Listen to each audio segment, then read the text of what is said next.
अस्सलामुअलैकुम, मैं हूं सबा भट्टी और आप देख रहे हैं MAT 20 न्यूज़ HD। आइए नजर डालते हैं आज की अहम खबर पर।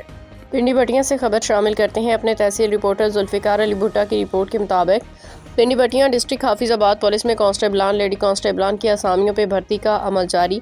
चेयरमैन भर्ती बोर्ड DIG उस्मान अकरम गोंदल और DPO हाफिजाबाद आतिफ नज़ीर की निगरानी में दौड़, कद और छाती का इम्तिहान जारी है। इस मौका पर DPO हाफिजाबाद आतिफ नज़ीर की हिदायत पे सिक्योरिटी के सख्त इंतजाम अमल में लाए गए हैं। भर्ती मेरिट पे अमल में लाई जाएगी।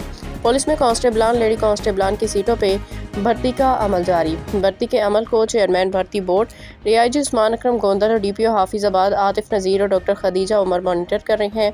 पिंडी भटियां डिस्ट्रिक्ट हाफिजाबाद 1782 उम्मीदवारान की सिक्योरिटी के फुल प्रूफ इंतजाम किए गए हैं। भर्ती के मेयार और शफाफियत को यकीनी बनाने के लिए तमाम तर वसाइल और इकदाम अमल में लाए गए हैं।